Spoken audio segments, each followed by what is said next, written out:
毎度毎度、ベン・メイブリです。少し収録環境を改善してみましたが、いかがでしょうか。まだまだ頑張りたいと思ってますが、早速、また、リバプールに移籍した遠藤航選手を絶賛する記事があったので、紹介したいと思いました。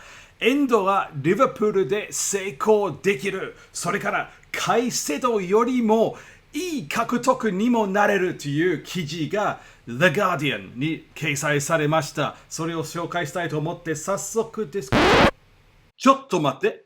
ちょっと待ってよ。The Guardian って私も仕事をしている新聞や。まあ、ちょっとだけたまにですが、書いた人の名前を見れば、ジョン・デュアデンという人、仲間や。13年の知り合いや。だったら、私が勝手に一方的にその話の内容を分析したり紹介したりするより、もしかしたら本人に直接聞いた方が。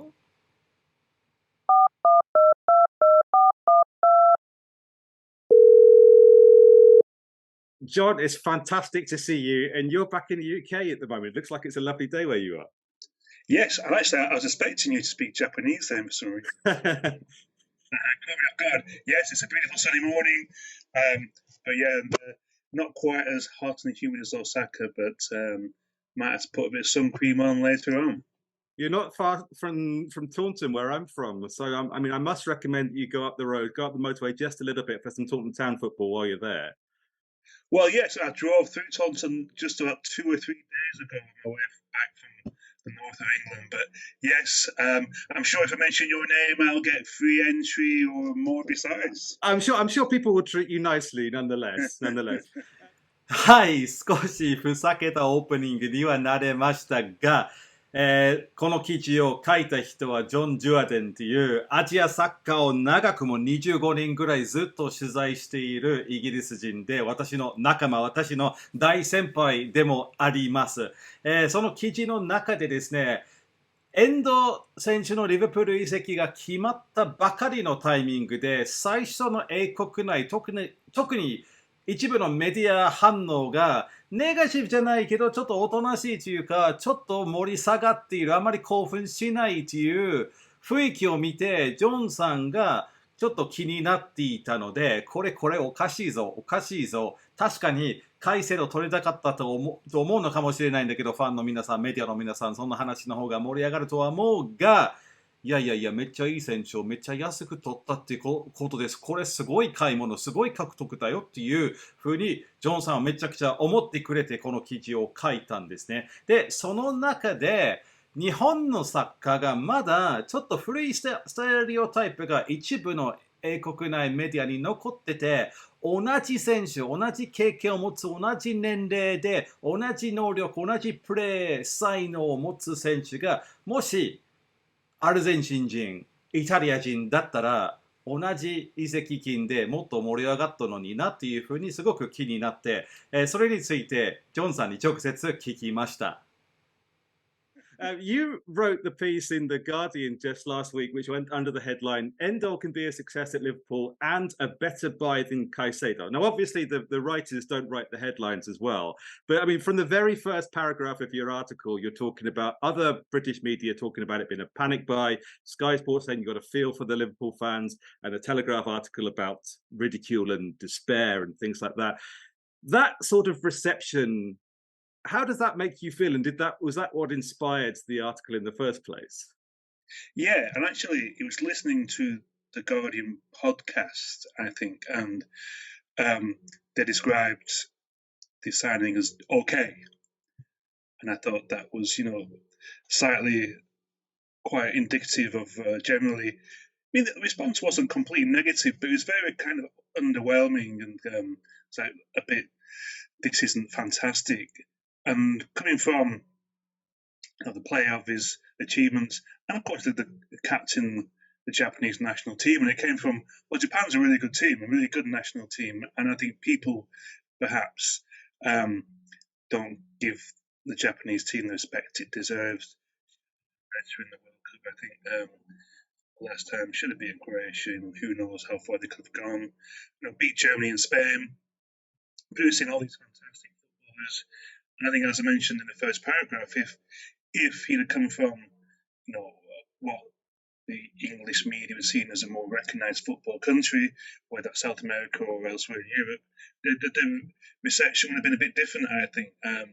If it had been German or Belgium even, or, I think Italian, people would have think, oh, this is an interesting signing. But of course, you have to remember it comes in the kind of the context of Liverpool going for I think two defensive other players for big money. And I think human nature, especially maybe in a capitalist society, we're brought up to think if it's more expensive, it's got to be better. So maybe the small transfer fee, while it does represent maybe better value for money, could count against them in those terms. Because it happens. If you're a team spending £100 million on a player, fans will think he must be really good.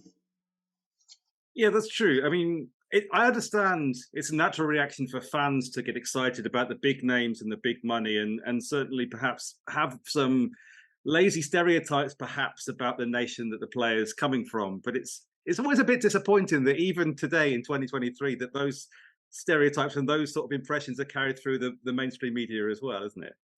Yeah, and I saw things like, if he's so good, why wasn't he at Bayern Munich? Why didn't a bigger German team sign him up? I can't answer that, but there could be all kinds of reasons. It seems a very simplistic argument, really. Maybe they didn't need him. Maybe they had somebody else. Maybe they tried to buy him before. Who knows? But I think it comes from not knowing that much about the player because he's not playing for a big team, and there is some kind of again negativity that comes from that. Even any player that even Ronaldo or Messi, at some point we'd never heard of them. At some point they're playing for teams that weren't that huge. And it just takes the time to see what they can do. And it is disappointing a bit, the stereotype of Japan. Japan's the best Asian national team. I think we've seen that over the past few years. Asia's still not seen as kind of a place that produces top-class talent on a regular basis. I think it's slowly changing. I think I mentioned it's improved a bit from the past when any kind of Japanese or Korean player arrived. Then the talk was of how many shirts can we sell in those countries and all these deals we can do with millions more fans. But instead it's a bit more, is a player for Japan and it's not that famous in the UK, and we've missed out on Liverpool have missed out on what they saw as a bigger, more glamorous targets, and they've been beaten at high profile and much more expensive. So, as I said, the reaction was a bit underwhelmed, but maybe this is just the way it goes. Maybe this is how football progresses over the years. In some way, I feel sorry for Japan because it's done so much for Asian football, producing all these players, and it hasn't been followed up by maybe South Korea to an extent. If the rest of Asia was doing it a bit too, maybe that would also help, but that is not yet the case. I mean, you don't get to see players from Southeast Asia or China or anywhere else really going to the bigger stages and doing well at the World Cup. So Japan's kind of doing a lot of it by itself. Well, as you put in your piece, Wataru Endo was a wonderful player in the Bundesliga. He led the league for aerial duels and clearances and headed clearances and possession won for a midfielder over the past 2 seasons. And while it's unusual for Liverpool to sign a 30-year-old player, he seems to me like a player who could fit in quickly. And also, if you look at the example of Makoto Hasebe in Germany, right. Turning 30 isn't necessarily a barrier to remaining at top-level football for a long time still to come, right? Exactly, and you would imagine that Jurgen Klopp knows him very, very well, and he's such an intelligent, cultured player who will do whatever you ask of him. And of course, that doesn't mean to say he's going to be a huge success because you can never guarantee, but he has all the ingredients to do really well. In England, I think people underestimate how difficult it is for players from East Asia to go to the big European league, especially at a younger age. The culture is so different, and I think maybe it's better now, but in the past, not that long ago, clubs didn't pay any attention to that. Fans certainly didn't. Media didn't. It takes a real mental strength to go to a place like Germany or even France or UK, wherever, as a Japanese player, not speaking language, and to become a success, and not just to succeed on the pitch, but to become a captain of a Bundesliga team, I think is a huge achievement that should have been more should have been made of that. Because I think it's very, very special to become captain, not only of your national team, but of a team in one of the biggest leagues in the world as an East Asian player, with all the things that means you were seen as a leader in a dressing room full of Europeans and maybe one or two South Americans, very competitive league, in a place far from home. When he came, I didn't know who he was, but then developed into such a good player, one of the best players in the position in the league, as it was mentioned in the article. Not my stats, I found from somewhere else.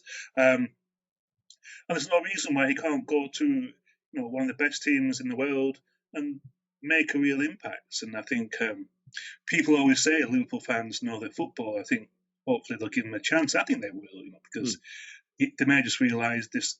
He saved them £100 million. That's absolutely true. 環境改善にすごく頑張ってますし、これからも頑張りたいと思いますけども、訳してテロップを作る作業なんてやってみないとどんだけ時間がかかるかやっぱ分からなかったんで、驚きました。でも、もっともっと現地の話を皆さんにお届けしたいなと思ってますんで、イングランド国内のメディア、そしてイングランド国内のフットボールプレミアリーグにご興味がありましたら、ぜひぜひ下のチャンネル登録の方でもしお願いできればすごく嬉しいんです。よろしくお願いします。はい、続きまして、ジョンさんの記事の中でですね、もう一つすごく私が読んでいて興味深く思った指摘がありました。もしですね、英国内にメディアの一部、ファンの一部、日本人、アジア人選手だから、イメージだけあって、そんなに盛り上がらないという現象があるとすれば、それを解決するためにもっとアジア同士で盛り上げていかないといけないんじゃないかなというふうにジョンさんは考えているそうです。もう25年間、アジア各国取材していて、彼がすごく気になっていることに、アジア人がアジア人同士のフットボール、隣の国、他のアジアのフットボール、全く興味示せない傾向が強いから、アジア全体がアジアを盛り上げるのも得意じゃない。で、アジアでアジアを盛り上げていないのであれば、世界に認めてもらえるなんて難しいんじゃないかなというふうにジョンさんが強く考えているそうです。それについてもちょっと直接ジョンさんに聞いてみました。We've been talking about the sort of the underwhelmed reaction within the UK, but one thing that you said in your article, which really interested me, was about how Asian football isn't necessarily very good at promoting itself. You said about how J League and K League clubs often bring in Brazilian players because they don't trust or necessarily want to give opportunities to their own players, and then also Asian fans, media, broadcasters don't pay attention to what's going on elsewhere in Asia quite so often. Right. I mean, I lived in South Korea for a long time, a leading Asian football nation. And even Korean media, Japan's right next door. There's a little bit of interest in the J League football, but most of that comes from what the Korean players are doing there. And apart from that, again, a little bit in China, but for the rest of Asia, may as well not exist, really. I think I'm not quite sure what you do about that. It's a cultural thing and a historical thing. But even you can look at the Asian Football Confederation homepage, and they talk a lot about what Asian players are doing in Europe. I think, well, we don't need to worry about that too much. Or we talk a lot about big European and South American stars playing in Asia. I think again we should focus more on what Asia has. And but yeah, somebody who would try to write about Asian football and work in Asian football in Asia, it was always very difficult to, unless you've got some local angle, get people interested in going on elsewhere on the continent. And that's always been the case. I think in the Asian Champions League as well, you can see some countries and some clubs take it very seriously, get big crowds, but in others, people don't really bother with it too much until the latter stages. And this is a problem. everyone knows about it, but fixing it is a very, very difficult thing to do. And brighter people than me have thought about it a lot more, and it still is an issue. I've been writing about Asian football for 25 years. I think Asian fans are quite savvy about global football, which you'd expect more than the European fans. But it would be great to have more interest in what goes on in their own continent. Yeah, certainly. And the J League has made efforts to expand a bit more into Southeast Asia. And certainly over the last few years, we've had broadcasts in Japan of AFC Champions League games, not necessarily featuring J League teams, which is something that didn't used to happen. So I think there has been progress. But the point you made in your piece, that if Asian fans aren't interested in what's going on next door, then it's perhaps no surprise if European fans also don't take an interest. If K-League, Right. if Korean fans aren't watching the J-League, if Japanese fans aren't watching the K-League, then how can you expect European fans, to get excited about players who come from those countries? Yeah, I mean, there's probably, maybe not, Saudi Arabia's a little bit different, but, the J-League, most people accept as the best league in Asia. And the K-League, is very, very strong league in Asian terms, but if they're not, and they're right next to each other, and if they're not paying that much attention towards one another, then what hope do the rest of us have, really? And I think it's not a bad thing that until now the European game is more advanced and bigger because it's got much longer history, cultures are deeper. But I think there are lots of interesting stories, players and teams in Asian football that never really get talked about elsewhere in Asia if there's no local connection. Yes, I don't know as I said, that's a very difficult problem to solve, and it'll take a long, long time. I think it helps that players like Son in Korea and in Japan, all the big stars. I think there is more of a kind of sense of Asian pride to an extent around the continent that these players go to the highest levels of club football and perform really well and become big stars. But that's because they're kind of big stars on the European stage. I think it's not because they're playing in Asia. It'd be very interesting to see what would happen if an Asian team won the World Cup. I think that'd be a great see a chance to look at how much, how would that change the Asian perception of Asian football. Yeah. 最後にですね、遠藤航選手のリバプール1年目でですね、何が期待できるのか、どういうパフォーマンスを見せたら成功になるのか、それについてもジョンさんの意見を直接聞いてみました。And finally, if you had to give one prediction about how Endo is likely to perform in his first season at Liverpool, what would you say? What are your hopes for him? Well, I think it seems to be an interesting season for Liverpool.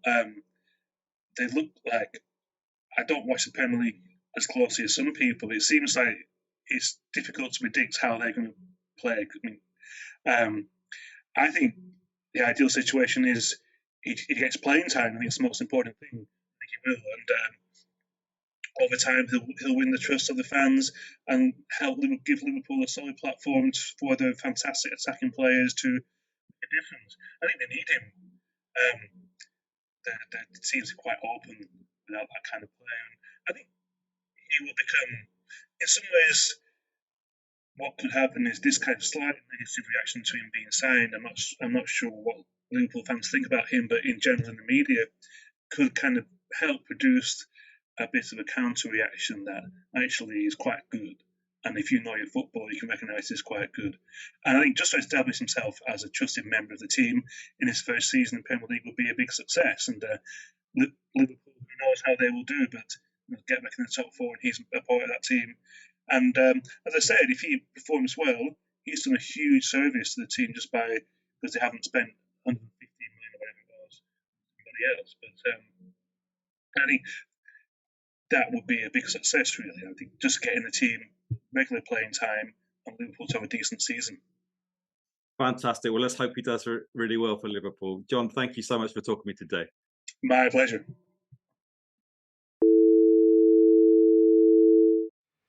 イギリス、ザ・ガーディアン、ジョン・デュアデン記者でした。できるだけ今後ともこのようにですね、現地記者のコネとつながって直接話を聞いて皆さんにどんどん紹介できればいいなと思ってますんで、そのために皆さんの応援がやっぱり必要となります。もしよろしければチャンネル登録の方、コメント、いいね、シェアなどご協力お願いできればすっごく嬉しいです。やはり皆さん必要ですよ。